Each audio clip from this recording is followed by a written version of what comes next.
আলহামদুলিল্লাহ মধুগুলো দেখেন। আসলে মৌচাকটা ভাঙা দেখাতে পারলাম না, কারণ বাজারের ভিতরে ওখান থেকে ভিডিও করাটা খুবই মুশকিল, তাই ভিডিওটা করতে পারি নাই।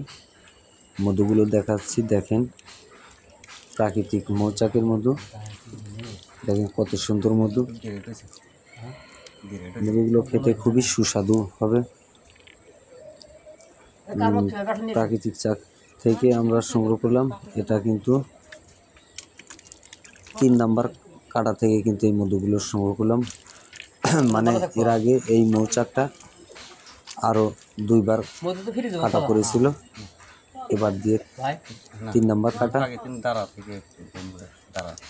এই যে মধুগুলো দেখেন, আসলে চিপতেছি। অনেক ভাই বলেন যে মধু গাঢ় হয়। আজকে ভালো করে আমার এই ভিডিওটা খেয়াল করবেন যে মধু গাঢ় না পাতল। অরিজিনাল মধু কিন্তু একদম পাতল হবে, আর একটু গ্যাস করবে, সুগ্রান হবে। এই যে মধুগুলো দেখছেন, কিছুদিন ঘরে রাখলে একটু গ্যাস করবে এই মধুগুলো।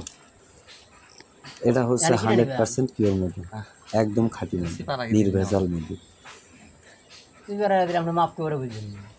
বন্ধুরা, আমার এই ভিডিওটা যদি ভালো লাগলে অবশ্যই সাপোর্ট করবেন এবং ভালো মধু পেতে যোগাযোগ করতে পারেন স্ক্রিনে দেওয়া নাম্বারে। প্রায় 1.5 মনের মতো সরাসরি আমার সাথে যোগাযোগ করতে পারবেন ইনশাআল্লাহ। এই যে দেখেন, এই মধুগুলো আসলে কিন্তু পাথর। আর অনেকে বলে যে খাঁটি মধু পাতল হয় না, অরিজিনাল খাঁটি মধু পাতল।